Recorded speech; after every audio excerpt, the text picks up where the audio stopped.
अपने जो जीके की क्लास का टॉपिक जो है अपना वो है जनगणना 2011, क्योंकि 2021 वाली अभी प्रोसेस में है। तब तक अपने को जो आंकड़े हैं या कंसेप्ट जो वो 2011 को आधार मान के क्लियर करना है। यदि अपने से बेसिक इतिहास से रिलेटेड यदि प्रश्न पूछे जनगणना से, तो यदि अपने पूछे कि प्रथम जनगणना जो है वो कब हुई, तो पहली जनगणना की बात करें तो पहली जनगणना हुई थी 1872 में, और वो हुई थी लॉर्ड मेयो के काल में। तो यदि अपने से पूछे कि पहली जनगणना कब हुई, तो पहली जनगणना हुई 1872 में और लॉर्ड मेयो के काल में हुई थी। अब एक रफली एक ऐसे अपने से पूछ ले कि मेयो कॉलेज की स्थापना कब हुई, अपने को याद नहीं है, परंतु यहाँ इस लाइन को वहां अपने यूज कर सकते हैं। कैसे कि लॉर्ड मेयो जो है वो 1872 के दाएं बाएं है, तो मेयो कॉलेज भी जो है वो 1872 के दाएं बाएं अपने को कंफर्म करना है। तो 1875 में क्या हुआ था, मेयो कॉलेज की स्थापना हुई थी। यानी यहाँ जो लाइन है वो अपने को एक क्राइटेरिया तक अपने को ले जाएगी। यदि अपने से यही लाइन ऐसे पूछ ले कि पहली व्यवस्थित जनगणना कब हुई, तो पहली जो व्यवस्थित जो जनगणना हुई थी वो हुई थी 1881 में। और 1881 में किसके निर्देशन में हुई, किसके काल में हुई, तो लॉर्ड रिपन के काल में। देखो पहली जनगणना की बात करें तो 1872 में लॉर्ड मेयो के काल में, पहली व्यवस्थित जनगणना की बात करें तो 1881 में लॉर्ड रिपन के काल में। लॉर्ड रिपन को और भी क्या खास है, स्थानीय स्वशासन का जनक। यदि अपने से पूछ ले स्थानीय स्वशासन का जनक भी किसे कहा गया, तो स्थानीय स्वशासन का जनक भी वो भी किसको कहा गया, लॉर्ड रिपन को। और थर्ड जो लाइन है इससे रिलेटेड कि यदि अपने से पूछ ले पहली जातिगत जनगणना, यदि पहली जातिगत जनगणना की बात करें तो पहली जातिगत जनगणना जो हुई थी वो हुई थी 1931 में। और यदि अपने पूछे पहली जनगणना, तब तो इसका आंसर करके आना पड़ेगा 1872। प्रथम व्यवस्थित जनगणना की बात करें तो 1881 लॉर्ड रिपन के काल में। और पहली जातिगत जनगणना की बात करें तो 1931। और दूसरी जातिगत जनगणना की बात करें तो दूसरी जातिगत जनगणना जो हुई है वो हुई है 80 साल बाद। 80 साल बाद यानी 2011 वाली। यहाँ 80 साल से क्यों कनेक्ट किया है कि एक आंकड़ा और भी है, ऐसा कौन सा देश है जिसने 80 साल बाद जनसंख्या या जनगणना करवाई अभी, तो म्यांमार जो है उसने 80 साल बाद जनगणना करवाई है। अपने यहाँ 80 साल का रिलेशन क्या है कि जातिगत जनगणना जो है वो 1931 से 2011 यानी 80 साल के बाद में दूसरी जातिगत जनगणना हुई है। तो पहली जनगणना की बात करें तो 1872 में लॉर्ड मेयो के काल में, पहली व्यवस्थित जनगणना की बात करें तो 1881 में लॉर्ड रिपन के काल में, पहली जातिगत जनगणना की बात करें तो 1931 में। अब सेकंड इसमें अपने से प्रश्न क्या है कि ये जो जनगणना है वो करवाता कौन है, तो जनगणना जो है वो केंद्र सरकार द्वारा करवाई जाती है। अब यदि अपने पूछे कि केंद्र सरकार यानी भारत सरकार करवाती है, और भारत सरकार द्वारा इसका अलग से एक डिपार्टमेंट है जनगणना विभाग या सेंसस डिपार्टमेंट। अब इस जनगणना में विभाग में भी हेड होता है आरजीआई। अब जो आरजीआई जो है 2011 के समय जो थे वो तो थे सी चंद्रमौली। अब यदि अपने से पूछे कि 2011 वाली जो जनगणना है वो किसके निर्देशन में हुई, तो सी चंद्रमौली के निर्देशन में जनगणना 2011 जो वो संपन्न हुई। इस सी चंद्रमौली के बाद में इस पद पर ग्रहण किया था सलेश कुमार ने, और सलेश कुमार के स्थान पे अब वर्तमान में जो है वो है विवेक जोशी। अब यदि अपने से पूछे 2021 वाली जो होनी है वो 2021 वाली किसके निर्देशन में होगी, विवेक जोशी की। यदि कोई ऐप या घटना उनके साथ नहीं घटती तो ये जनरल सी बात है कि 2021 वाली जो जनगणना है वो विवेक जोशी के निर्देशन में होनी। अब वो जनगणना कौन करवाता है, केंद्र सरकार करवाती है, कितने साल बाद करवाती है, तो हर 10 साल बाद में ये जनगणना होती। अब यदि अपने से सीधा एक इजी सा क्वेश्चन पूछ ले कि ये जो जनगणना 2011 है वो भारत की कौन सी जनगणना है, तो अपने को ये ध्यान रखना है कि भारत की 15वीं जनगणना है, 15वें नंबर की ये जनगणना है। अब ये 15वीं जनगणना इसी प्रश्न को भी 4-5 टाइप से कैसे पूछ सकता है। यदि अपने से पूछे स्वतंत्रता के बाद की कौन सी है, तो भारत जो आजाद हुआ था वो हुआ था 1947 में।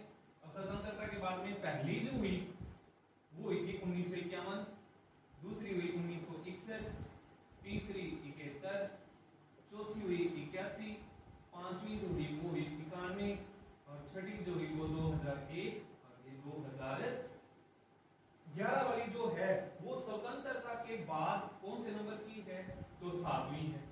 यदि अपने से पूछ ले 21वीं शताब्दी या 21वीं सदी की कौन सी है, तो 21वीं सदी जो है वो है 2000 से लेके और 2099 तक। अब 2000 और 2099 के बीच में कौन कौन सी होगी? एक तो होगी 2001, एक होगी 2011, यानी 2011 वाली जो है वो 21वीं सदी की कौन सी जनगणना है? दूसरी जनगणना है। और यदि अपने से पूछे कि कौन सी सहस्त्राब्दी चल रही है, तो अब वर्तमान में जो चल रही है वो चल रही है तीसरी सहस्त्राब्दी। देखो, तीसरी सहस्त्राब्दी की बात करें तो तीसरी सहस्त्राब्दी स्टार्ट हो गई सन 2000 से। कहाँ तक चलेगी? तो 2999 तक। शायद ही देख पाए अपने, क्योंकि इतनी एज है नहीं। तो 2000 से लेके 2999 तक ये तीसरी सहस्त्राब्दी चलनी है। तो तीसरी सहस्त्राब्दी की बात करें तो 2001 और 2011, यानी तीसरी सहस्त्राब्दी की भी ये कौन सी जनगणना है? दूसरी जनगणना। देखो, यदि अपने से पूछे जनगणना 2011 जो है वो कौन सी जनगणना है? 15वीं जनगणना है। स्वतंत्रता के बाद की कौन सी है? तो 7वीं है। 21वीं सदी की पूछे तो दूसरी है। तीसरी सहस्त्राब्दी की पूछे तो भी दूसरी है। अब देखो, एक तो अपने को ये समझाना चाहिए कि पहली जनगणना कब हुई? 1872 में। फिर उसके बाद में पहली व्यवस्थित जनगणना की बात करें तो 1881 में। पहली जातिगत जनगणना की बात करें तो 1931 में। उसके बाद में दूसरी जो जातिगत जनगणना का गैप जो है वो है 80 साल। और यहाँ 80 साल से रिलेटेड क्या है कि म्यांमार में 80 साल बाद में जनगणना की शुरुआत हुई है। जनगणना की बात करवाता कौन है? केंद्र सरकार करवाती है। 10 साल बाद करवाती है। केंद्र सरकार में एक डिपार्टमेंट होता है, सेंसस डिपार्टमेंट या जनगणना विभाग। उस जनगणना विभाग का हेड जो होता है वो होता है आरजीआई। और 2011 वाली के समय इस आरजीआई या अपने से ये पूछ ले कि इस पद पर कौन थे? तो सी चंद्रमौली के बाद में इस पद पर बने थे शैलेश कुमार। वर्तमान में जो इस पद पर है वो है विवेक जोशी। और 2021 वाली जनगणना जो है वो विवेक जोशी के निर्देशन में हो रही है। उसके बाद में यदि अपने संख्यात्मक की बात करें, यहाँ वो पहली में यहाँ भी ये भी बात हो सकता है स्वतंत्रता के बाद पहली कब हुई? तो स्वतंत्रता के बाद पहली जो हुई वो हुई 1951 में। अब यदि सीधी जनगणना पूछे तो ये है 15वीं जनगणना। उसके बाद में यदि अपने से पूछे कि स्वतंत्रता के बाद की कौन सी है तो 7वीं जनगणना। 21वीं सदी की बात करें तो 21वीं सदी की है दूसरी जनगणना।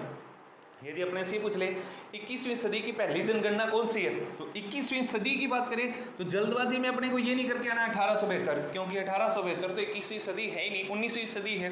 21वीं सदी की बात करें तो यहाँ अपने को लाइन पे आना होना चाहिए कि 2000 से लेके 2099 तक की जो सदी वो है 21वीं सदी। और 2001 पहली, 2011 वो हुई सेकंड।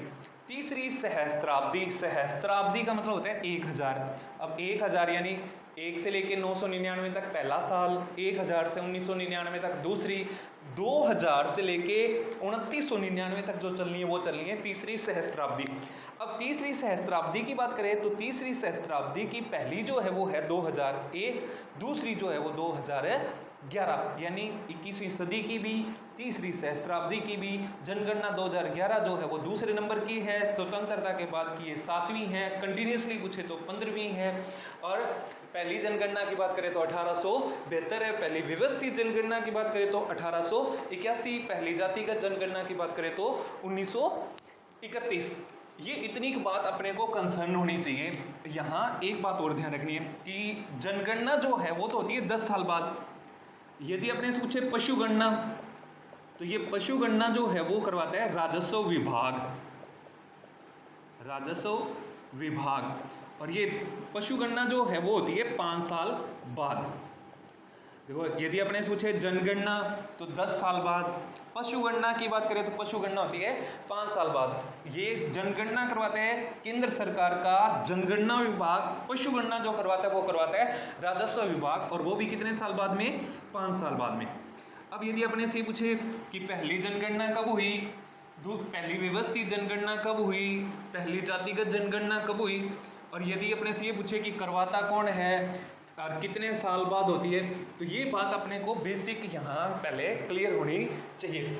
उसके बाद में जनगणना 2011 की बात करें तो जनगणना 2011 में कि यदि अपने से पूछ ले कि नारा क्या है, स्लोगन क्या रहा, तो स्लोगन जो है वो है हमारी जनगणना हमारा भविष्य, हमारी जनगणना हमारा भविष्य।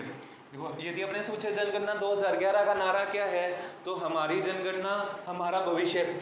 यदि अपने से ये पूछे कि थीम क्या है जनगणना 2011 की, तो फिर है census of people, for the people, by the people. जैसे डेमोक्रेसी की है उसी टाइप से सेंसस का जो थीम है 2011 की, census of the people, for the people, by the people. यदि देखो इन दोनों में डिफरेंस देखना, नारे की बात करें तो हमारी जनगणना हमारा भविष्य, थीम की बात करें तो census of people, for the people और बाय द पीपल। और यदि अपने से पूछ ले कि जनगणना 2011 के ब्रांड एम्बेसडर किन्हें बनाया गया था, तो ब्रांड एम्बेसडर जो बनाया गया था वो 2 सदस्य थे, एक तो था सचिन तेंदुलकर और दूसरे जो थे वो थे प्रियंका चोपड़ा। यदि अपने से ये पूछ ले कि जनगणना 2011 के ब्रांड एम्बेसडर किन्हें बनाया गया था, तो जनगणना 2011 के ब्रांड एम्बेसडर जो थे वो थे सचिन तेंदुलकर और प्रियंका चोपड़ा। उसके बाद में यदि अपने से ये पूछ ले कि 03, ये 03 क्या है, तो 03 एक कोड है और ये कोड किन के लिए यूज किया गया, किन्नरों के लिए। 01 मेल, 02 फीमेल, 03 जो है वो है किन्नरों को या किन्नरों के लिए जो कोड है। या अपने से ये पूछ ले कि विश्व का ऐसा कौन सा देश है जिसने किन्नरों को भी जनगणना में शामिल किया है, तो भारत जो है जिसने किन्नरों को पहली बार जनगणना में शामिल किया है।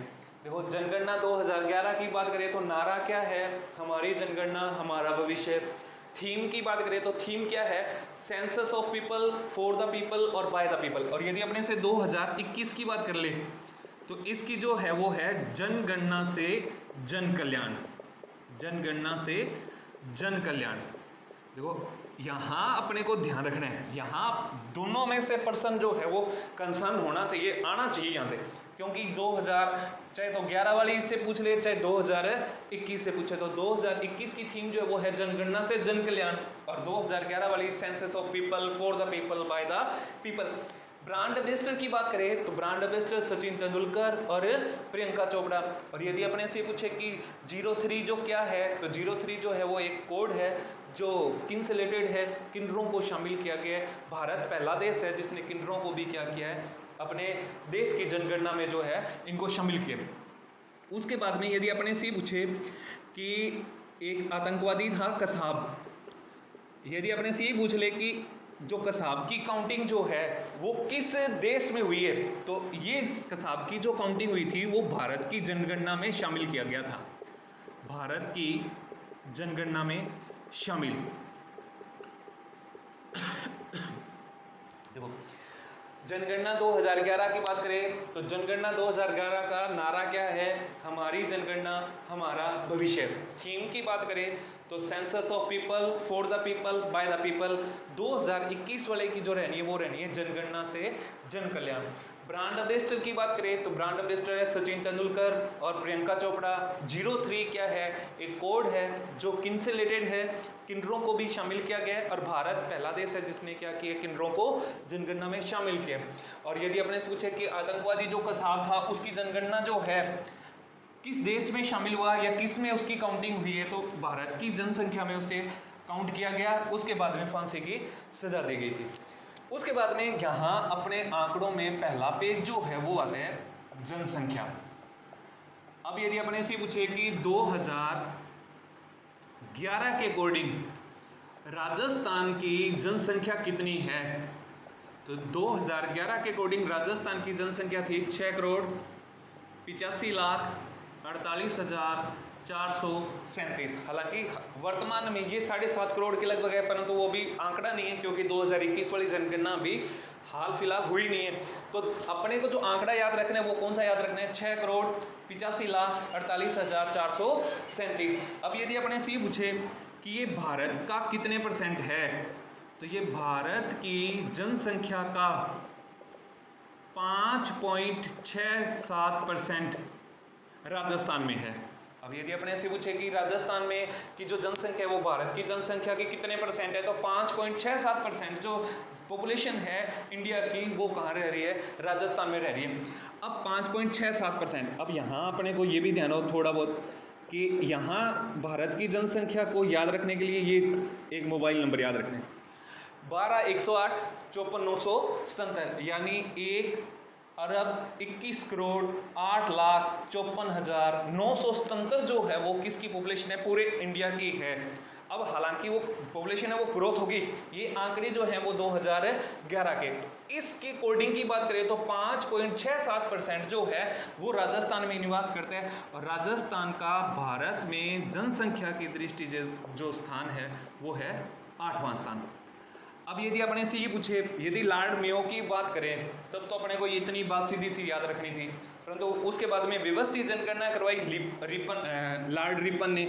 तो उसने तो क्या कर दिया, इसको 3 कैटेगरी में ऐसे डिवाइड कर दिया कि अब ये टोटल में से पुरुष कितने हैं, महिलाएं कितनी हैं, और 0 से 6 वर्ष के बच्चे कितने हैं। पुरुष कितने हैं, 0 से 6 वर्ष के बच्चे कितने हैं, और महिलाएं कितनी हैं। यदि पुरुषों की बात करें तो 51.86% जो हैं वो तो हैं पुरुष। अब महिलाओं की बात करें तो एक आंकड़ा याद रखना है, जैसे 51.86 टोटल होता है 100%, जो थोड़ा बहुत मैथ को यूज़ कर ले तो ये हो गया 14, तो ये इधर हो गए यानी 52, 48.14% जो हैं वो क्या है? महिलाएं। अब रहे 0 से 6 वर्ष के बच्चे, 15.5% जो हैं वो हैं 0 से 6 वर्ष के बीच के। देखो पुरुषों की बात करें तो 51.86%, किसका? 6,85,00,000, एक रफली अंदाज है 6,85,00,000 यानी अप्रोक्सली हो गया 7 करोड़, और 1% जो है वो लगभग हो गया 7 लाख के। अब यदि अपने से किसी का भी अंदाज लगाना हो तो पुरुषों का अंदाज लगाना है, जैसे ये लगभग हो गया 52%, 1% है 7 लाख, तो 7 से गुणा कर लो। ऐसे ही 0 से 6 साल के पूछ रहे तो 15.5, जैसे वो वैकेंसियों में अपने से लेटेस्ट तरीके में जैसे पिछली बार जो कंपैरिजन हुआ था वो हुआ था क्षेत्रफल का 3,42,239 का।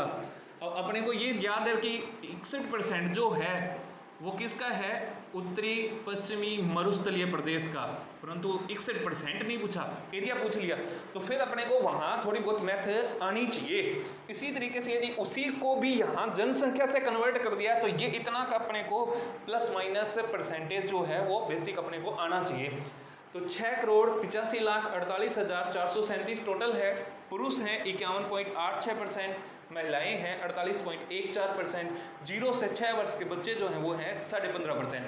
भारत की जनसंख्या का राजस्थान में निवास करते हैं 5.67%, यानी भारत की जनसंख्या कितनी है? तो ये एक मोबाइल नंबर अपने को याद रखना है 12,108,54,977, और जनसंख्या की दृष्टि से इस राजस्थान का रैंक पूछे तो 8वां स्थान है। अब यदि अपने राजस्थान की बात करें तो राजस्थान में सबसे ज़्यादा जनसंख्या कहाँ है? तो सबसे ज़्यादा जनसंख्या जो है वो है जयपुर की, दूसरा नंबर जो है वो है जोधपुर का, और तीसरा जो नंबर है वो है अलवर का। अब यदि अपने पूछे जयपुर की जनसंख्या कितनी है तो अप्रोक्सली 66 लाख है। अब देखो अपने यहाँ 1% का अंदाज लगाया है 7 लाख। अब यदि अपने से जयपुर की बात करें तो 7,9,63, 7,9,63 यानी लगभग 9.5% जनसंख्या जो है वो अकेले जयपुर में। अब देखो राजस्थान में भारत की जनसंख्या का 5.67%, जयपुर में राजस्थान का लगभग 9.5% है वो रहता है, यानी अप्रोक्सली एक बड़ी सी राउंड फिगर की बात करें तो 10% जनसंख्या अकेले जयपुर की है।